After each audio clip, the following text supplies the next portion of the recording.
Oi gente, tudo bom? Meu nome é Amanda Coelho, sou arquiteta e urbanista e dona do AC Renderiza. Hoje, aqui nesse vídeo, nós vamos falar um pouco mais sobre fotografia no render de arquitetura. O render fotorrealista, como o nome já diz, ele é nada mais que uma foto do nosso projeto. Isso a gente já falou antes. Pensa bem, nenhum fotógrafo que ele é contratado para capturar digitalmente um projeto, ele chega lá no local e começa a bater as fotos de qualquer jeito. Primeiro ele chega, ele anda pelo ambiente, ele vê como é a iluminação do ambiente, ele conversa com o arquiteto para saber o que o arquiteto quis passar com aquele projeto.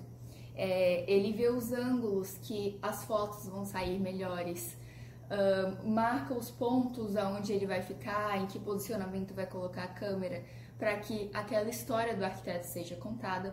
Então, do mesmo modo que o fotógrafo não chega lá e bate a foto de qualquer jeito, nós não podemos também fazer o nosso render de qualquer jeito. Porque fazendo o nosso render, quando a gente posiciona lá a nossa câmera, quando a gente ajusta a nossa iluminação, a gente está fazendo o papel de um fotógrafo da vida real, só que ali no nosso modelo 3D. Mas diferentemente do fotógrafo de arquitetura, a gente tem uma certa liberdade com posicionamento de câmera, com iluminação natural, iluminação artificial, enfim, a gente tem grande liberdade com esses aspectos. Por isso, é tão importante você ver referências de profissionais qualificados, de profissionais que tenham fotografias muito bem capturadas. E com essa liberdade que a gente tem com o 3D, também vem a maior responsabilidade, porque é muito mais fácil errar com essa liberdade. Então, como eu falei, é super importante você ter boas referências, ter uma boa observação dessas referências, ter um olhar refinado para isso. Então, um dos pontos mais importantes para fazer renders realistas é você estudar, ter referências nessa parte de fotografia de arquitetura. Com certeza, a sua dedicação nessa área de estudo vai trazer uma grande diferença na qualidade das suas imagens finais. E lembra, a fotografia bem feita, ela vende a imagem. Então, nesse vídeo, a gente vai falar um pouco mais sobre fotografia de arquitetura aplicada ao render. E eu vou falar sobre as principais técnicas que eu utilizo e as regras básicas que são necessárias em todo o seu percurso para você chegar àquela imagem final de qualidade. E claro, apresentando muitas referências aqui para vocês. Então, vamos lá. Primeiro a gente vai falar sobre os dois tipos de imagem que eu utilizo. O primeiro tipo é a imagem informativa. O que é a imagem informativa? É quando você posiciona a sua câmera de um modo que você consiga ver o ambiente como um todo, vamos dizer assim. Você consegue ver os acessos do ambiente, você consegue ver como um ambiente se conecta com o outro, como fica a composição de todos os materiais utilizados juntos, como ficou a circulação do ambiente, ou seja, você consegue ver o funcionamento do seu projeto. Mas o que eu vejo em relação à imagem informativa? As pessoas, elas ficam muito ansiosas para mostrar o seu ambiente todo em uma imagem só. E aí elas posicionam a câmera em um local no cantinho de uma sala, por exemplo, e aí elas veem que a câmera não está pegando o espaço inteiro. Então elas vão lá e fazem o quê?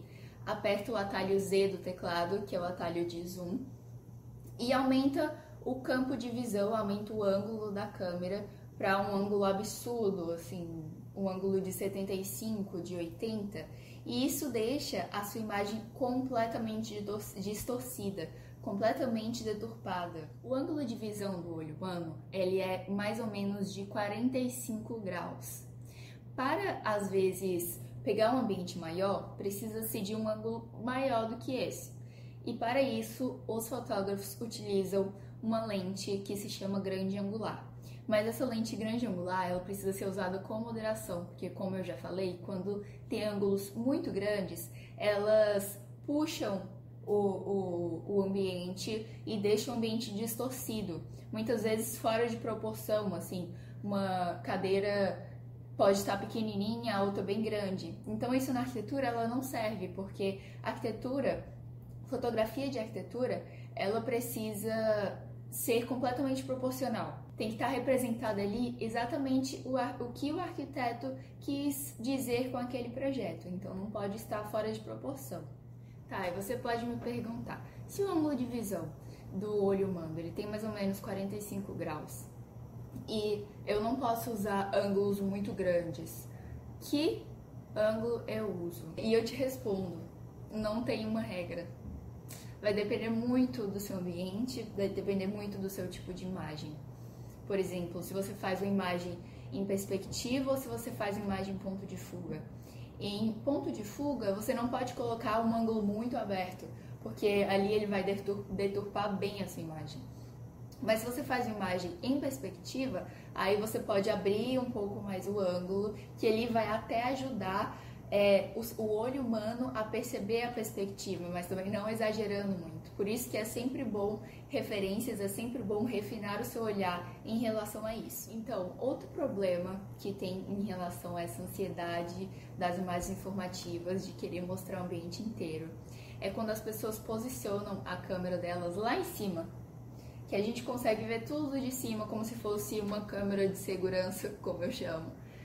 Parece que tem uma imagem, uma câmera de segurança ali no cantinho da sua sala. Você tirou uma foto daquela câmera, aquele bird eye, sabe? Aquele olho de pássaro que você vê assim de cima. Então, isso é uma imagem que deixa o seu resultado final completamente fake, porque nenhum fotógrafo vai chegar, por exemplo, para bater fotos de interiores e bater uma foto lá de cima, assim, levantando, pegando uma escada e batendo uma foto lá de cima. Ele não vai fazer isso. Então, mesmo sendo uma imagem informativa, você não precisa ter essa ansiedade de mostrar o seu ambiente inteiro, se ele for grande demais. Então, é bem melhor você fazer 3, 4 imagens de um mesmo ambiente, sendo elas informativas, pegando a maior parte que você pode pegar, só que de ângulos diferentes, por exemplo, de cada canto da sala. Assim você vai conseguir mostrar todo o seu ambiente e ainda vai ter mais fotos para divulgação. Em vez de ter só uma com aquela câmera de segurança lá em cima, você vai ter 3, 4 imagens para divulgação numa qualidade muito superior. O segundo tipo de imagem que eu utilizo é a imagem de detalhes, como eu chamo. Muita gente tem muito preconceito com esse tipo de imagem, porque falam que perde tempo fazendo essas imagens e que essa imagem não mostra o projeto dele inteiro, que a pessoa não vai entender.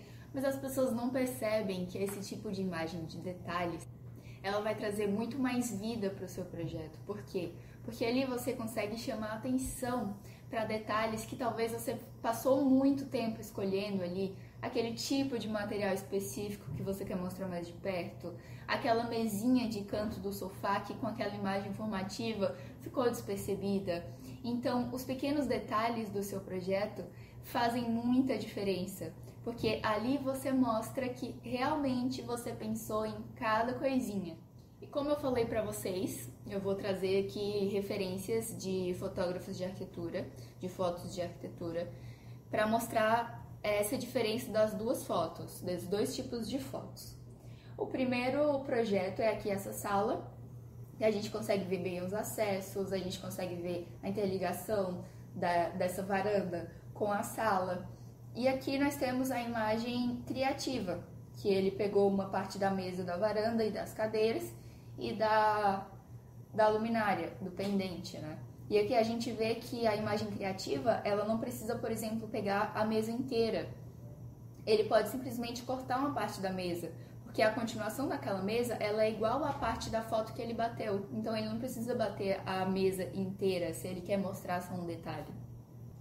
O segundo projeto é, de novo, uma sala aqui interligada com a varanda, que novamente a gente consegue ver a interligação dos ambientes. E aqui as fotos de detalhe. Como a gente pode ver, às vezes passa despercebido, por exemplo, essa mesinha do lado do sofá.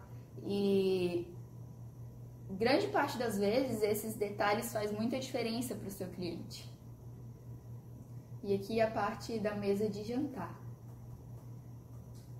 O terceiro projeto é essa cozinha, que a gente pode ver como é que funciona, a parte da ilha com a parte da cozinha, né? E aqui um detalhe que ele quis chamar a atenção